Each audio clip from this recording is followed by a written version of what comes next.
فيلمنا زجمر زيتا استبهر ناي سبين بهراو سلام أخل لعلواي مشتراو وكل النارينايو زيتا حيالن كبرت المشتراو تلأخوتات بعاود تحرم في السامو أزي بركز خوانا عرفت قزيقو النحلة فيركب خوين جن قبل علوت مرحت زيتو كورة تخاطر نايم أنصال قبل في السامو ناي زيتا حلفت نعونا بسرح كمال سوو يقددو كم زي سكبر له مغنيات بوليس وكيل سلس خونات راي زي كوناسي اتقداي قطان ابو زمتكت بمخاني بزي مغنيات تاريخنا لدحرتي ملسنا مو قدم وحدات معالتي اب 4 استفاليا كورنعات عالم استفتر فصامه يرينا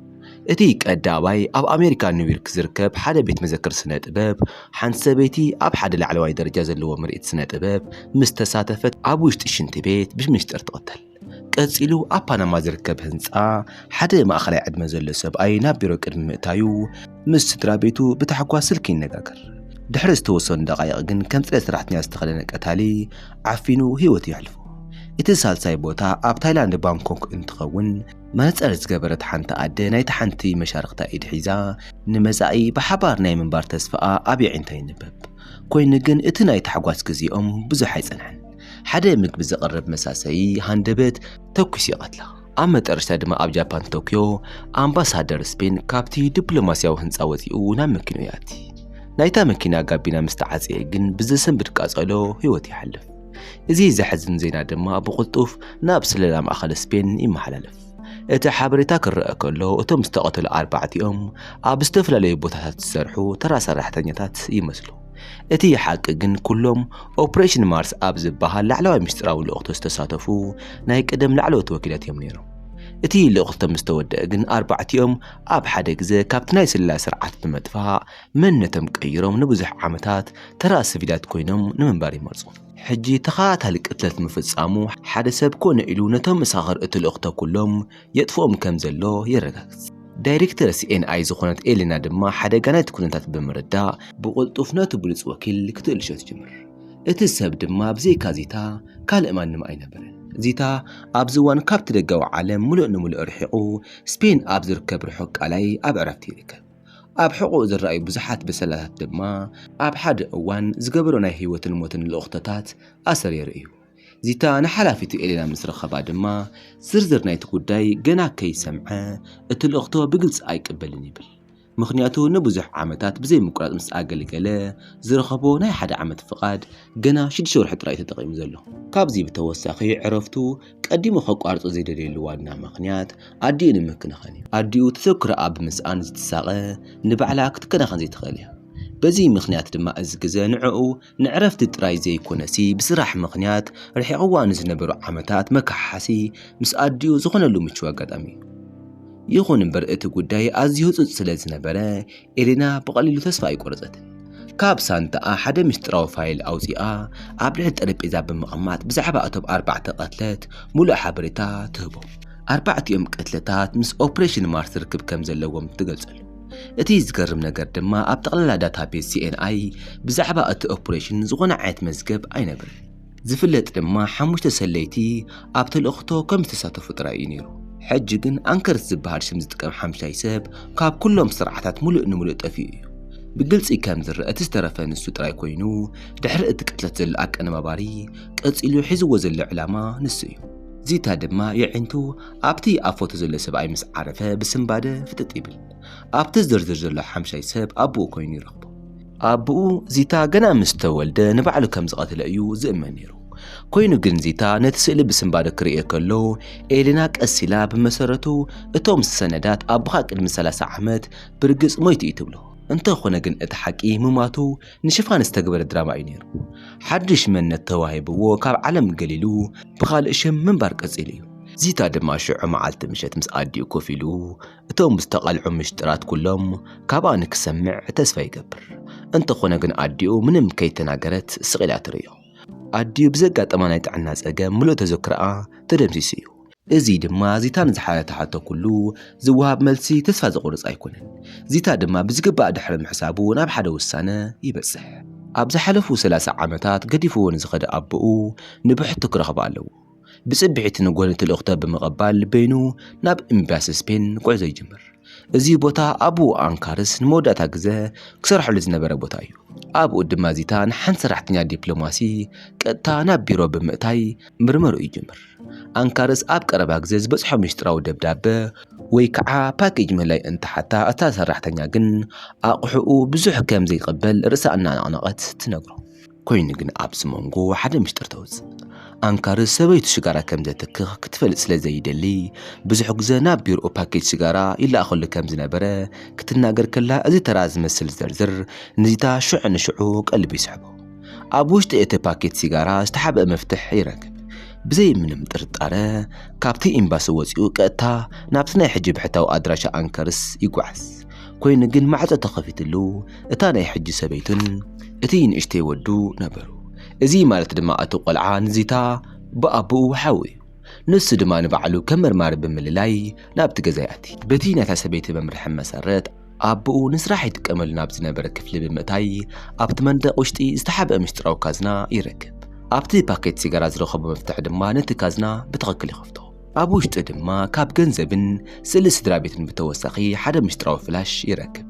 እቲ ዝገርም ነገር ድማ ዚታ ፓስዋርድ ናይቲ ፍላሽ ምስ ሰበሮ እቲ ምስጢራዊ መኽፈቲ ብገዛ ናይ ባዕሉ ሽም ኮይኑ እንትረኽቦ እቲ ሞይቱ ኢሉ ዝሓሰቦ ኣቦኡ ኩሉ ግዜ ይሓስቦ ከም ዝነበረ ምስ ተረድአ ልቡ ይትንከፍ ኣብቲ ፍላሽ ውሽጢ ዝነበረ ቪድዮ ጥራይ እዩ እቲ ቪድዮ ድማ አንካርስ ብድኣት ነዚ ቪድዮ ትሪኦ ዘለኻ ክትቐትልኒ ዝመፅኻ ቀታሊ እንተኮይንካ ንዓይ ፈፂምካ ኣይትረኽበንን ይብል ብዛዕባ ናይቲ ዓመት ልእኽቶ እውን ዝኾነ ይኹን ሓበሬታ ከም ዘይህብ ይገልጽ ኮይኑ ግን እቲ ዝቐፅል ዘረብኡ ልመና እዩ ነይሩ እቲ ካልእ ወገን ነቲ ናይ ሕጂ ስድራ ቤት ንኸይጎድእ ብትሪ ይልምን ንሶም ምስቲ ዝሓለፈ ምስጢር ምንም ርክብ የብሎምን ኣብ መወዳእታ እቲ ቪድዮ ድማ ፊደላትን ቅርጽታትን ዝሓዘ ናይ ኮድ ምልክት ገዲፉ ኩሎም ኣድለይቲ መልስታት ኣብዚ ኮድ ምልክት ኣብ ዝተገብረሉ ቦታ ከም ዝርከብ ይዛረብ ዚታ ከዓ እቲ ኮድ ናብ ኤሌና ይልኹ እቶም ኮድ ተንተንቲ እቲ ኮድ ምስ ተንተንዎ እቲ ምልክት ኣብ ብራዚል ዝርከብ ጂኦግራፊያዊ መራኸቢ ኮይኑ ይረኽብዎ እንተኾነ ግን ሽዑ ሓደ ብሞተር ሳይክል ዝኸይድ ወዲ ንዚታ ቦርሳ መንጢሩ ይሃድም ዚታ ድማ ናብ መኪና ኣትዩ ከሳዶ ይጅምር እሞ ኣብቲ መንገዲ እውን ብልዑል ናህር ክተሃዳደሙ ይጅምሩ ዚታ ድማ መኪና ተጠቂሙ መንገዲ ብምዕጻይ እቲ በዓል ሞተር ሳይክል ተጋጭን ክወድቕ ይገብሮ ቀፂሉ ድማ እቲ ሰብ ምስ ሓዞ ናይቲ ወዲ መንነት ግን ኩሉ ነገር ንክትሓላለኽ ይገብሮ እታ ጓል ኣልፋ ብዝብል ናይ ኮድ ሽም ዝትፍለጥ ናይ ኮሎምቢያ ስለላ ላዕለወይቲ ወኪል ስለ ዝነበረት ክልቲኦም ናብ ሓደ እንዳ መስተ ብምኻድ ሓዲኦም ነቲ ካልእ ሓቀኛ ዕላምኡ ክምርምርዎ ይፍትኑ ይኹን እምበር ብክልቲኡ ወገን ዝነበረ ልዑል ጥንቃቐ ምኽንያት ግን እቲ ዝርርብ ዋላ ሓደ ሓድሽ ነገር ከይተሰምዐ ይዛዘም ካብቲ ባር ምስ ወፁ ድማ ዚታ ካብ ሓላፊቱ ኤሌና ስልኪ ይድወለሉ እሞ ምስ ናይ ኮሎምቢያ ውድብ ስለላ ሓበሬታ ምስ ተለዋወጡ ኦፕሬሽን ማርስ ኣብቲ ሃገር እውን ከም ዝተኻየደ ይርድኡ በዚ ድማ አንካርስ ንምርካብ ዝግበር ልእኽቶ ንምቅልጣፍ ክልቲአን ሃገራት ሓበራዊ ስምምዕ ይገብራ እዚ ማለት ዚታ ምስ ኣልፋ ብሓባር ክሰርሕ እዩ ማለት እዩ ምስ ምስራሕ ዋላ ደስ ኣይበሎ እምቢና ይባል መሰል ግን ኣይነበረን ኤሌና ድማ ሓድሽ ሓበሬታ ምሃብ ትቕፅል ትኽክለኛ ናይ አንካርስ ቦታ እውን ይፍለጥ ንሱ ድማ ኣብ ብራዚል ኣብ ዝርከብ መቃብር ቦታ እዩ ነይሩ ዚታን ኣልፋን እውን ነቲ ከባቢ ብዝግባእ ምስ ዳሰስዎ ናይ ቀደም መንነት አንካርስ ዝተቐበረሉ መቃብር ቦታ ይረኽብዎ እንተኾነ ግን ሽዑ ንሽዑ መሳርሒ ዝተዓጠቑ ሰባት መጺኦም ይኸብዎም ክልቲኦም የዒንቶም ተሸፊኖም ብመኪና ተዓጊቶም ድማ ይውሰዱ ይኹን እምበር እቶም ዝተዓጠቑ ወተሃደራት ካብ ሓላፊኦም ትእዛዝ ስለ ዝበፅሖም ንኣልፋ ኣብ መንገዲ ይድርብይዋ ንሶም ንዚታ ጥራዮም ዝደልይዎ ነይሮም ንዑ ሒዞም ንእሽተይ ምስ ተጓዓዙ እውን ቀጥታ ካብ ቁፅር ሕጊ ወፃእ ናብ ዝኾነ ትሕቲ መሬት ከምኡ እውን ነገር ጸሊም ዕዳጋ ላዕለዋይነት ናብ ዝረኣየሉ ግሬን ዞን ይውሰድ ኣብቲ ቦታ ከዓ ኣቡ አንካርስ ናብ ዝርከበሉ ቦታ ዕጡቓት ይወስድዎ ኮይኑ ግን ንኣቡ አንካርስ ምስ ረኣዩ ነዚ ኣጸጋሚ ኩነታት ብኸመይ ክገጥም ከም ዘለዎ ዋላ እኳ ተደናገረ ብቕልጡፍ ህድህ ኢሉ ንዕኡ ክሕልዮን ከድሕነን ከም ዝመፀ ይነግሮ ንሱ ግን ንፃዕሪ ዚታ ግዳ ኣይነበረን የግዳስ ኣብዚ ሕጂ ሰዓት ዘላ በዓልቲ ገዝኡ ድሓን ከም ዘላ ይሓቶ ንሶም ድሓን ምዃኖም ምስ ኣረጋገፀ ዚታ ብዛዕባ ማርስ ኦፕሬሽን ንዘቐረበሉ ሕቶታት መልሲ ክህብ ይጅምር ከም መግለፂኡ ድማ ቀደም ንሱ ነቶም ዝተቐተሉ 4 ወኪላትን ኣብ ኮሎምቢያ ዝተሓብአ ታፖ ዝተባህለ ግብረ ሽበራ ውድብ ላዕለዋይ ኣመራርሓ ንምህዳን ተላኢኾም ነበሩ ኣብቲ እዋን ብዝነበረ ፖለቲካዊ ፀቕጥን ብኽብሪ ሃገር ልእኽቶኦም ይቃልዕ በዚ ምኽንያት ድማ ኣብ መንጎ ክልቲኦም ወገናት ኣብ ፀቕጥቕጥ ዝበለ ዕዳጋ ውሽጢ ሓያል ናይ ተኽሲ ልውውጥ ይግበር ሓላፊ ናይቲ ግብረ ሽበራ ጉጅለ መሻርክቲ ከጥፍዎ ዋላ እኳ እንተኸኣሉ ኣብቲ ከባቢ ዝነበሩ ንጹሃት ዜጋታት እውን ሓያል ማሰይቲ በፂሕዎም እዩ። እቲ ኩነታት ድማ ካብ ቁፅር ወፃኢ ይኸውን። ሕጂ ነቶም ወኪላት ዝቐትሎም ዘሎ ምስጢራዊ ቀታሊ እውን ኣብታ ናይ ሽዑ መዓልቲ ልውውጥ ተቑሲ ዝነበረ ሕኑኡ ክፈዲ ዝደሊ ክኸውን ከም ዝኽእል እንትገልጸሉ ዚታ እዚ ምስ ሰምዐ ኣንካርስ ነቲ ምርመራ ንምውህሃድን እቲ ጉዳይ ብግልፂ ንምርዳእ ምስኡ ናብ ናይ ኮሎምብያ ስላ ጉጅለ ክኸይድ ሓሳብ ይቕርበሉ። ኣንካርስ ንምትሕብባር ዋላ እኳ ድሌት ኣየርኢ ዚታ ግን ንኣልፋ ምልክት ይህባ። እዚ ድማ ክልቲኦም ቀዲሞም ዘዳለይዎ ህቅን እዩ ነይሩ። ሽዑ ንሽዑ ካብ ስናይፐር ዝወፅእ ቀይሕ መብራህቲ ቀጥታ ኣብ ልዕሊ ኣንካርስ እንትዓርፍ ኣብቲ ማእሳል ግዜ ዚታ ሽጉጦ ብምውፃእ ንኣቡኡ ከም ዕጉት ገይሩ ብምሓዝ እቶም ኣብ ትሕቲ ዘለዉ ዕጡቓት ንኸይንቀሳቐሱ ብምፍርራሕ እቲ ኣጋጣሚ ተጠቂሙ ንኣንካርስ ብቕልጡፍ ናብ መኪንኡ ብምእታይ ካብቲ ቦታ ይምልጥ። ኮይኑ ግን እቶም ዕጡቓት ሕጂ እውን ተስፋ ከይቆረፁ ብሞተር ክስዕብዎም ይጅምሩ። ብኻልእ ገጽ ኣልፋ እናተመልሰት ኣብ ዝነበረት ግዜ ሓደ ጉጅለ ከሳድዋ ይጅምሩ። ካብ ጸበብቲ ጎደናታት ክሳብ ዓበይቲ ፎቓት ዝገርም መሰናኽላት ምስ ሓለፈት ኣብ መጠረሽታ ካብቶም ዘሳድዋ ኣምሊጣ ምስ ዚታ ትራኸብ። እቲ ዝገርም ነገር ግን ካብ መጀመርታ ክሳብ መጠረሽታ ኣንካርስ ንምምላጥ ኮነ ንምቅዋም ዝኾነ ዓይነት ፈተና ኣይገበረን። የግዳስ ብጥርጣረ ዝተመልአ ህድኣት የርኢ። በዚ መንገዲ ድማ ብዙሕ ከይጸንሑ ሰለስቲኦም ካብ ብራዚል ናብ ኮሎምብያ ዝተኸይድ ነፋሪት ይስቀሉ። ኮይኑ ግን ኣብ ኣየር ከለዉ ኣንካርስ ናብ ሽንቲ ቤት ብምእታይ ዝሓብኦ ሓደ ነገር ብምውሓጥ ብምሽጥር በታ ዝሓዛ ስልኪ እቲ ስጉምቲ ኣብ 5 ሰዓታት ውሽጢ ክጅመር ዝብል መልእኽቲ የመሓላልፍ። ዚታ ድማ ክሳብ ዝወፅእ ተጸቢዩ ካብ ሽቓቕ ምስ ወፀ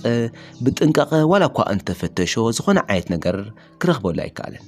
ድሕሪ እዚ ናብ ኮሎምብያ በፂሖም ናብቲ ዋና ቢሮ ናይቲ ውድብ ስለላ የምርሑ። ኣብኡ ድማ ላዕለዎት መራሕቲ ናይ ክልቲአን ሃገር ንነዊሕ ግዜ ይጽበይዎ። ይኹን እምበር ዚታ ካብ መንግስቲ ኮሎምብያ ዕላው ፍቓድ ስለ ዘይነበሮ ኤሌና ንግዚኡ ኣብቲ ከበባ ኣብ ዝርከብ ሆቴል ንኽጸንሕ ትሓቶ። እዚ ከምዚ ኢሉ እንከሎ ኣንካርስ ብዝሓዞ መሳርሕታትን ኤሌክትሪካዊ ኣቑሑ ብምርካብ ልዑል ምትሕባር ነበሮ። ኮይኑ ግን ናብቲ ክፍሊ ምርመራ ቅድሚ ምእታዩ ደጊሙ ናብ ሽቓቕ ምምእታይ ነቲ ዝወሓጡ ነገር ኣውፂኡ ኣብ ውሽጡ ዝነበረት ንእሽተይ ናይ መራኸቢ መሳርሒ ናብ እዝኒ የእቲ። ዚታ ድማ ብዝተባህለ መሰረት ናብቲ ናይ ሆቴል ክፍሉ የምርሕ። ብዙሕ ከይጸንሐ 3 ኣጋይሽ ሰባት ንዕኡ ኣልሾም ይመፁ። ንሱ ድማ ብቕልጡፍ ሽጉጥ ኣውፂኡ ከጥቅዖም እንትብል ሰለስቲኦም ኢዶም ንላዕሊ ብምግባር ኣንካርስ ከም ዝለኣኾም ይገልጽሉ። እዞም ሰባት ናይ ቴክኒክ ክእለታት እንትኾኑ ሽዑ ንሽዑ ኮምፒተሮም ናብ ጠረጴዛ ብምውፃእ ሞና ዝተባህለ መራሒ ንዚታ ናይ እዝኒ መሳርሒ ብምሃብ ምስ ኣንካርስ ርክብ ክፈጥር ይገብርዎ። እንተኾነ ግን ዚታ እቶም ሰባት ዝኾነ ዓይነት ሕማቕ ዕላማ ከም ዘይብሎም ምስ ተረድአ ሽጉጥ ዋላ እኳ እንተውረደ ሕጂ እውን ግን ብልዑል ንቕሓት ነብሲ ወከፍ ምንቅስቓሶም ይከታተል ነበረ። ይኹን እምበር ኣብ ማእኸል እዚ ነገር ኣንካርስ ኣብ ኢድ ዚታ ክትሓዝ ተፈቐደሉ ነገር ናይ ገዛ ባዕሉ ዝተፈለየ ዕላማ ስለ ዝነበረ እዩ። በዚ ድማ ብዙሕ ከይጸንሐ ብዕሊ ናብቲ ምርመራ ክፍሊ ይኣቲ። ኣብ ቅድሚኡ ኮፍ ዝበሉ ድማ ሰራሕተኛት ቤት ጽሕፈት ስለላ ኮሎምብያ ዳይሬክተር ዲያና ነበሩ። ዲያና ድማ ቅድሚ ዓመታት ዝተኻየድ ናይ ተኹሲ ልውውጥ ህይወት 20 ንጹሃት ዜጋታት ምቕዛፍን ብደርዘን ዝቑጸሩ ምቑሳሎም ገሊጻ ነቲ ጅምላዊ ቅትለት ዘበገሰ ጉጅለ ኣንካርስ ከም ዝኾነ ብቁጣዕ ትናገር። ብተወሳኺ ነቲ ዘሕዝን ፍጻመ ሓቀኛ ሓላፍነት ክሽከመ ዘለዎ ኣብቲ እዋን ልእኹቶ ንጉጅለ ኣንካርስ ቁልፊ ሓበሬታ ከም ዝነበረ ምስጢራዊ ሰብ ከም ዘሎ ተመልክት። ካብ መግለጺኣ ድማ ቀንዲ ዕላማ ናይቲ ናይ ኮሎምብያ ጉጅለ እዛ ሲዮል ዝብል ስያመ ዝተዋህባ ምስጢራዊ ሓበሬታ እዩ። ኣልፋ እውን ናይ ሰብ ሽም ክትገልጽ ከላ ናይ ስፔን ውድብ ስለላ ብዛዕባ እቲ ሽም ዝኾነ ዓይነት ሓበሬታ ስለ ዘይብሎም ኤሌና ኣብ ኣንካርስ ጥርጣረ ትሕድር። ኣንካርስ ድማ ሃንደበት ናብ ኣልፋ ዜሮ ነቲ ሓበሬታ ካበይ ረኺብክዮ? ምክንያቱ ኣብቲ እዋን ኦፕሬሽን ካብ ዝነበርና 5 ሰባት ወፃኢ ነዚ ሽም ዝፈልጥ ዋላ ሓደ ሰብ የለን ኢሉ ብሕቶ ምስ ኣፋጠጣ ኣልፋ እቲ ሓበሬታ ኣብቲ ውድብ ስለላ ውሽጢ ካብ ዝርከብ ሓደ ሓበሬታ መቀባበሊ ዝተረኸበ ምዃኑ ትምልሰሉ። ኣንካርስ ድሕሪ እቲ ቅትለት ናይ 4 ጉጅለ መሳርሕቲ ዘሎ ቪድዮ የርእዮም። እቲ ሓበሬታ መውፅእ ግን ቅድሚ ምማቱ ኣቐዲሙ 6 ናይ ስፔናውያን ወኪላት ፋይል ብምሽጥር ከም ዝቐድሐ ይፍለጥ። እቲ ዝገርም ነገር ግን ሲዮልና ዝበሃል ሰብ ፋይል ዝኾነ ዓይነት መለለይ ፎቶ ዘይብሉ ኣዝዩ ምስጢራዊ ምዃኑ እዩ። ኮይኑ ግን እቲ ክፍጠር ዝኽእል ሓደጋ ዝተረድአ ኣንካርስ ናይ ሓባር ረብሓ ዘለዎ ሓደ ሓሳብ ይቐርብ። እቲ ናይ ኮሎምብያ ጉጅለ ንዕኡ ንስድራ ቤቱን ካብ መጥቃዕቲ ዘሕልዮም እንተኾይኑ ብዛዕባ መንነት ሲዮል ሙሉእ ሓበሬታ ከም ዝህቦም ቃል ምስ ኣተየ ድሕሪ ነዊሕ ቆይቋ ናይ ኮሎምብያ ወገን ብናይ ኣንካርስ ሓሳብ ይሰማማዕ። ድሕሪ እቲ ምርመራ ድማ ዚታ ኣልፋ ምስ ተባሃለ ናይ ቴክኒክ ጉጅለ ንቐጻሊ ኦፕሬሽን ይህቅኑ ህቅኖም ድማ ናይ ፋሪዮስ ጉጅለ መራሕ መንበር ገዛ ኣቕርቦት ሰዓት 15 ደቂቃን ክቋረጽ ብምግባር ብምሽጥር ሸሊኾም መታዩ ኤሊና ድማ ፋሪዮስ ንሞት እቶም 4 ወኪላት ታሕታት ስለ ዝኾነ ብዝኾነ ዋጋ ብህይወት ንኽትሓዝ ጽኑዕ ትእዛዝ ተመሓላለፍ እዚ ማለት ድማ እትሰርሐት ብጥንቃቐን ብዘይ ዝኾነ ዓይነት ጌጋ ክፍጸም ኣለዎ ማለት እዩ ዚታን ኣልፋን እውን ድሕሪ ውሕድ ግዜ ናብ ታክቲካዊ መሳርሕታቶም ብምቕያር ምድላዋቶም ይውድኡ እቲ ሙሉእ መንበር ገዛ ጸልማት ምስ ኮነ ድማ ድምፂ ብዘይስምዕ ሽጉጣት ስርሖም ይጅምሩ እቶም ሓለውት ወተሃደራት ድማ ዝኾነ ነገር ምህላይ ቅድሚ ምፍላጦም ይቕተሉ ዚታን ኣልፋን እውን ሕድሕዶም እናተደጋገፉ ብዘይ ምንም ዕንቅፋት ናብቲ ገዛ ውሽጢ ይኣትዩ ንሱ ግን ሽጉጥ ሒዙ እንድሕርቲ ይተርፍ ዚታን ኣልፋን እቲ ገዛ ንምቁጻር ምስ ተፈላለዩ ግን ኣልፋ ኣብቲ መሕጸብ ክፍሊ ምስ ፋሪዮስ ገጽ ንገጽ ይራኸቡ እንተኾነ ግን ዚታ ናብኡ ቅድሚ ምብጽሑ ንፋሪዮስ ተኩሳ ትቐትሎ ዚታ ኣብቲ ቦታ ምስ በጽሐ ግን ብዝዝሓለ ስምዒት ተመሊኣ ነብሰይ ናይ ምክልኻል ስጉምቲ እዩ ኢላ ምኽንያት ተቐርብ ቀጺላ ናይ ፋሪዮስ ስልኪ ትረኽባ እዚ ድማ ኤሌና ንምርመራ ዝተደልዮ መርትዖ ኩሉ ዝሓዘ እዩ ነይሩ ይኹን እምበር እታ ዓብዪ ፈተና ዝኾነ መፍርሒ ግን ናብ ድሕሪት ምምላስ እዩ ነይሩ ድሕሪ ውሕድ ደቓይቕ ናይቲ ከባቢ ዕጡቓት ሓይሊ ብበዝሒ ናብቲ ቦታ እንትመጹ ዚታን ኣልፋን ብዙሓት ጽላእቲ ዋላ እኳ እንተገጠምዎም ብበዝሒ ቁጽሪ ምኽንያት ብሓይሊ ተኹሲ ይዕብለሉ ኣብዚ ኣዝዩ ወሳኒ ሰዓት ግን ሞና ተወሰኽቲ ሓይሊ ሒዙ ብምምጻእ ነቲ ከባቢ ሰይሮም ንከምልጡ ይሕግዞም ኮይኑ ግን እቲ ሓቂ ክረአ ከሎ እቲ ነገር ገና ምጅማር እዩ ብዙሕ ከይጸንሐት ኣልፋ ናብ ኣንክርስ ብምቕራብ ብዛዕባ እታ ምስጢራዊት ሲዮል ሓበሬታ ከባቢ ቁጥዕ ትሓቶ ንሳ ጥራይ ዘይኮነትሲ ዚታ እውን ናብ ቅድሚት ብምውጻእ ኣቦኡ እቲ ሓቂ ንክዛረብ የገድዶ ኩሉ ሰብ ነቲ ሕቶ መልሲ ንምርካብ ምስተሃንጠዩ ኣንክርስ ኣብ መጠረሽታ ስቕትኡ ሰይሩ ንዓመታት ኣብ ውሽጢ ሓቢእዎ ዝነበረ ሓቂ ቀስ ብቐስ ክናገር ይጅምር ከም ኣነጋግሩ እውን ሲዮል ብቤት ጽሕፈት ስፔን ዝተኸለት ስውርቲ ሰላሊት ሰበይቲ እያ ነይራ መንነታን ንዝተዋባእ ውህብቶን ላዕለዋይ ምስጢር ተገይሩ ዝተሓዘ ብምዃኑ ግን ኣብ ዕላውያን መዝገባት ዝኾነ ዓይነት ሓበሬታ ኣይተገደፈላ ነይሩ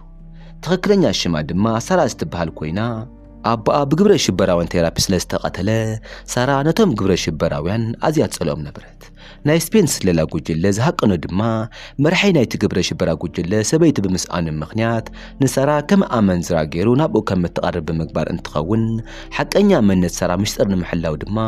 ሕድሕድ ናይ ኣንከርስ ጉጅለ ኣባል ናይ ባዕሎም ሽም ቀዳማይ ፊደል ብምውሳድ ሲዮል ዝብል ሓዱሽ ስም ይፈጥሩ ካብቲ ግዜ ንሱ እንድሓር ሳራ ብዕሊ ካብ ዓለም ትጠፍእ ኣብቲ ጸልማት ኦፕሬሽን መዓልቲ ድማ ሲዮል በይና ትተርፍ ሳላ ጽቡቕ መልክዓን ምስ ዝኾነ ይኹን ናይ ምልማል ብቕዓታ እውን በብደረጅኡ ኣቕልቦ ናይቲ መራሒ ግብረ ሽበራ ብምስሓብ ናብ ሕቑፉ ተኣቲ ኩሉ ነገር ድማ በቲ ህቅን መሰረት ይቕጽል ኮይኑ ግን ሲዮልን ኣንከርስን ከይሓሰብዎ ነንሕድሕዶም ኣብ ፍቕሪ ይወድቑ ንሶም ግን ብዘይፈልጥዎ ኩነታት ርክቦም ካብ ደብ እቲ ልእኽቲ ንላዕሊ ይኸይድ ኣብዚ መንጎ ሲዮል ኣዝዩ ኣገዳሲ ዝኾነ ሓበሬታ ናይ ምርካብ ዕድል ትረክብ እንተኾነ ግን ስራሕላ ኣብ ዝነበረ እዋን ኮነ ኢላ ኣብቲ ቦታ ኣስራት ገዲፋ ስለ ዝነበረት በዚ ምኽንያት እታ ኣሰቃቒት መዓልቲ ትበጽሕ እቲ ኦፕሬሽን ዝተኻየደ እውን ምስቲ ናይታ ከተማ በዓል ተገጣጢሙ እዩ ነይሩ እቲ ጎደና ብሕብራዊ ፍዮር ማዕሪጉ ኣብ ኩሉ ቦታታት ናይ ስድራ ቤታት ሰሓቕን ናይ ህፃውንቲ ህድማ ይስማዕ ኮይኑ ግን ሽዑ ናይቲ ግብረ ሽበራ ወዱ ሓደ ሰብ ቢሮ ኣቦኡ ይፍሕሮ ከም ዘሎ ይርኢ እቲ ናይ ድሕነት ካሜራ ምስ ተፈተሸ ድማ እታ ገበነኛ ሲዮል ምዃና የረጋግጽ ብኻልእ ገጽ ኣብቲ ጎድና ዝነበረ ኣንከርስ እቲ ቦታ ብኣዋልድን ህፃውንትን ተመሊኡ ምስ ረኣየ ኣብ ልዕሊ ንጹሃት ጉድኣት ከይበጽሕ እቲ ኦፕሬሽን ንክስረዝ ትእዛዝ የመሓላልፍ ኮይኑ ግን እቲ መራሒ ግብረ ሽበራ ካብ ውላዱ ናይ መጠንቀቕታ ጻውዒት ክበጽሕ ኢሉ ዝተጸብዮ ዋላ ሓደ ኣይነበረን መንነታ ከም ዝተቐልዐ ዝፈልጠት ሲዮል ሽዑ ንሽዑ ነቲ መራሒ ተኲሳ ትቐትሎ እታ ጥይት ግን ነቲ ሓደጋ መበገሲ ዝኾነት ነጸብራቕ እያ ነይራ ኣብቲ ቦታ ናይ ተኹሲ ድምፂ ምስ ተሰምዐ እቲ ህዝቢ ብስምባደ ክሃድም ይጅምር በቲ ዝተፈጥረ ተኹሲ ልውውጥ እውን ብዙሓት ንጹሃት ዜጋታት ህይወቶም ይስእኑ መንግስቲ ስፔን ድማ ነዚ ከቢድ ሃገራዊ ቅትለት ንምሽፋን ክብል ምስቲ ኦፕሬሽን ዝተኣሰረ መዝገባት ኩሉ ከጥፎ ይውስን መንነት ናይቶም ወኪላት እውን ሙሉእ ንሙሉእ ይድምስስ ሕድሕዶም ሓድሽ ሽም ተዋሂብዎም ብምሽጥር ካብቲ ሃገር ይወፁ ይኹን እምበር እቲ ፍጻመ ድሕሪ ምፍጣር እውን ኣንከርስን ሲዮልን ንውስን ግዜ ብሓባር ነቢሮም እዮም እንተኾነ ግን እቲ ተሓጓሶም ብዙሕ ኣይጸንሐን ወዶም ምስተወልደ ክልቲኦም ኣብ መጠረሽታ መፍልላይ ይመርጹ ክሳብ እዚ ሰምዐ ዛንታ ዚታ ድማ እታ ኣስዮል ዝተባህል ሰበይቲ ኣዲኡ ምዃና ይርዳእ ብቕልጡፍ ናብ ናይ ቁጣዕ ስምዒት ብምእታይ ኣብ ልዕሊ ኣቦ ኣንኮረስ መጥቃዕቲ ክፍጽመሉ ይፍትን ኮይኑ ግን ከም ዕድል ካልኦት ሰባት ኣብ መንጎኦም ብምእታይ ይፈላልይዎም ከምኡ ተዘይኸውን ነይሩ ግን እቲ ኩነታት ካብ ቁጽር ወጻኢ ክኸውን እዩ ነይሩ ኣልፋ ድማ ትሕት ብዝበለ ድምፂ ሕጂ ስየል ኣበይ ከም ዘላ እንተሓቶ መልሲ ኣንከረስ ግን ነቲ ሃዋህው ኣዝዩ ከቢድ ይገብሮ ንስ ከዓ ሕጂ ስየል ኣበይ ከም ዘላ ከም ዘይፈልጥ ይናገር ድሕሪ ዝተወሰነ ግዜ ዚታ ምስ ተረጋግዐ ቀሪቡ ይዘራርቦ ገና ካብ መጀመርያ መዓልቲ ርክቦም ጀሚሩ ወዱ ምዃኑ ይፈልጥ ከም ዝነበረን ስምዒታቱ ድማ ንኹሉ ነገር ከም ዘረጋገጸሉ ይነግሮ ብምቕጻል እውን እቲ ዝሓለፈ ዛንታ ንዕኡ ኮነ ንኣዲኡ ከቢድ ናይ ስነ ልቦና በሰላ ገዲፍሎም ከም ዝሓለፈ ይናገር ሕድሕዶም ኣብ ዝተረኸቡ ቁፅሪ ዝዝክርዎ ናይቲ ዕግርግር መዓልትን ካብ ውሽጦም ክጠፍእ ዘይኽእል ገበነኛ ምዃኖም ስምዒት ጥራዩ በዚ ድማ ተፈላለዮም ካብ ምንባር ወጻኢ ካልእ ኣማራፂ ኣይነበሮምን ኮይኑ ግን ኣንከረስ ኣደን ውላድን ምስኡ ንክምለሱ ሓሳብ ኣቕሪቡ ዋላ እኳ እንተነበረ ኣዲኡ ግን ፈቓደኛ ብዘይምዃና ውሳዳ ይኽብረላ ኣብ መጠረሽታ ኣብ ውሽጢ ልቡን ዘሎ ሕርቃንን ሓቅን ድሕሪ ምእማኖም ኣቦን ውልድን ኮሎምብያ ገዲፎም ንምውፃእ ናብ መዕርፎ ነፈርቲ የምርሑ እንተኾነ ግን ኣብታ ሞት ንሳ ከይተሓሰበ ብዝተተኮሰ ጥይት ኣንከረስ ኣፍ ልቡ እንተረም ኣብቲ ቦታ ዝነበሩ ኩሎም ሽዑ ንሽዑ ግብረ መልሲ ብምሃብ እቲ ተኹስ ዘለዎ ቦታ ይረኽቡ ኣልፋ እውን ካብቲ ኩነታት ኣይረሓቐትን መኪና ድማ ብቕልጡፍ እቲ ተኹስ ናብ ዘለዎ ቦታ ትገንሓ እቲ ዝገርም ነገር ግን እቲ ተኳሲ ኣብቲ ቪድዮ ቀዲሙ ዝተረኣየ ሓበሬታ መቐበሊ ዝነበረ ሰብ እዩ በዚ ድማ እዚ ኩሉ ውዲት ስውር ህቅን ኣልፋ ከም ዝነበረ ይቃላዕ ኣልፋ ነቲ ሓበሬታ መቐበሊ ኣብ ልዕሊ ኣንከረስ ስጉምቲ ክወስድ ምእዛዝ ጥራይ ዘይኮነሲ ናይ መወዳእታ ዘረባ ኣንከረስ ብምሽጢር ንክሰምዕዎ ጌራ ነበረት ነቲ ቅዳሕ ምስ ሰምዖቶ ድማ ኣደ ዚታ ሲኦል ምዃና ተረጋገጽ እቲ ሓቂ ምስ ተረጋገጸ ድማ የዒንታ ኣልፋ ብናይ ቅትለት ድሌት ይምላእ ምስጢራ ከይወፅእ ነቲ ሓበሬታ መቐበሊ ሽዑ ንሽዑ ተቐትሎ ብኻልእ ገጽ ኣንከረስ ብዝበጽሖ መጉዳእቲ ምኽንያት ህይወቱ ይሓልፍ ዚታ ድማ ድሕሪ እቲ ስነ ስርዓት ቀብሪ ነታ ዝሓመት ኣዲኡ ምክንኻሉ ንምቕጻል ብቕልጡፍ ናብ ገዝኡ ይምለስ በዚ ድማ ኩሉ ነገር ዝተወደአን ዝተረጋግዐን መሲልዎ ነበረ ይኹን እምበር ሽዑ መዓልቲ ምሸት ኣልፋ ናይ ነዊሕ ግዜ ሕናዕ ክትፈዲ ናብ ገዝኡ ትመጽእ ይኹን እምበር ዚታ እዚ ከም ዝኸውን ቀዲሙ ፈሊጡ ስለ ዝነበረ ኣብ ጸልማት ኮፍ ኢሉ ሽጉጡ ዓሚሩ ንኣልፋ ክጽበያ ይጅምር ሽዑ ድማ እቲ ሓቂ ኣብ መጠረሽታ ዕላዊ ይኸውን ኣልፋ ቅድሚ 30 ዓመታት ኣብቲ ኣሰቃቂ ጅምላዊ ቅትለት ኣዲኣ ዝሰኣነት ምሽክን ጓል እያ ነይራ ድሕሪ እቲ ሓደጋ ዋላ እኳ ብሂወት እንተተረፈት ፈጺሙ ዘይጠፍእ ቂም ግን ኣብ ልባ ሒዛ ተዓቢ ንብዙሕ ዓመታት ዝነበረት ድማ ንሓደ ዕላማ እዩ ዕላማኣ ድማ ነቶም ንኣዲኣ ዝቐተልዋ ሰባት ሕነ ንምፍዳይ እዩ ቦታ ናይቶም ወኪላት ንምክትታል ክትብል ድማ ምስ ፊርዮስ ናይ ምትሕባር ድራማ ብምስራሕ ነቶም ናይ ቀደም ወኪላት ሓደ ብሓደ ንምጽዋት ሓይልን መርበብ ሓበሬታ ተጠቂማ ዕላማኣ ንምዕዋት ድማ ኢድ ፊርዮስ ብምጥቃም እቶም 4 ወኪላት ተቐትሎም ብድሕሪኡ ፊርዮስ ቅድሚ መትሓዙ ዝኾነ ይኹን መርትዖን ምጥፋእ ክትብል ባዕላ ንፊርዮስ ቀዲማ ተቐትሎ ከም ኣጋጣሚ ኮይኑ ግን እቲ ውስን ዝመስል ህቅን ሓደ ሓደገኛ ጌጋ ነበሩ ኣልፋ ሲኦል ሰበይቲ ምዃና ኣብ መንጎ ዘረብኣ ምግላጻ ዚታ ናይ ኣዲኡ ሓቀኛ መንነት ንክግንዘብ ይገብሮ ንኣልፋ ብምእማን ድማ ን10 ዓመታት ዝጸንሐ ናይ ጽልእን ደምን ዑደት ጠጠው ንኽተብል ይልምና ኣልፋ ግን ነዚ ኣይተቐበለትን የግዳስ ዚታ ዝተጠራጠረሉ ነገር ብምጥቃም ናብቲ ዝደቀሰትሉ ዓራት ብቕልጡፍ ተምርሕ ይኹን እምበር ኣብታ ወሳኒት ሰዓት ዚታ ክልተ ተኸታተልቲ ጥይት ብምትኳስ የቑስላ ኮይኑ ግን ክትመውት ኣይደልየን ኣብ ከክንድኡ ደም ምፍሳስ ጠጠው ንምባል ኣምቡላንስ ይጽዋዓላ ብጽብሕቲ ግን ሲኦል ብዝበጽሐ ሃንደበታዊ ስንባደ ምኽንያት ንብዙሕ ዓመታት ተቐቢሩ ዝነበረ ስምዒታ ሃንደበት መጺኡ ኣብ ቅድሚ ወዳ ንባዕታ ክፈስስ ይጅምር ተዘክራ ኣብ ምላሱ ድማ ነዊሕ ግዜ ዘቑፀረ ንዚታ ዝጸሓፈቶ ደብዳቤ ትህቦ እቲ ደብዳቤ ሲኦል ንወዳ ልባዊ ቅሬታ ብምሕታት ቅድሚ ዓመታት ንዝሓለፈ ኩሉ ንምርሳዕ ክትብል ሰብኣያ ገዲፋ ክትኸይድ ዝመረፀትን ሞት ኣቦኡ ዝሓሰወቶ ንሳ ምዃና ትገልጸሉ እዚ ድማ እቲ ሓሶት ንዚታ ገና ካብ ቆልዑ ጀሚሩ ናይ ኣቦኡ ፍቕሪ ከም ዝስእን ገይርዎ እዩ ነቲ ደብዳቤ ኣንቢቡ ምስ ወድአ ድማ ኣንከረስ ኣብ ሓደ እዋን ዝለኣኾ ኣድራሻ ትነግሮ ንስ ድማ ንጽብሒቱ ናብ ሓንቲ ደሴት ብምኻድ ኣብ ወሰን እታ ከተማ ዝርከብ ንእሽተይ ናይ ዕንጨይቲ ገዛ ንኣቦ ይረኽቦ ነታ ናይ ሕጂ ሰበይቱን ንሓው ምስ ረኣዮም ድማ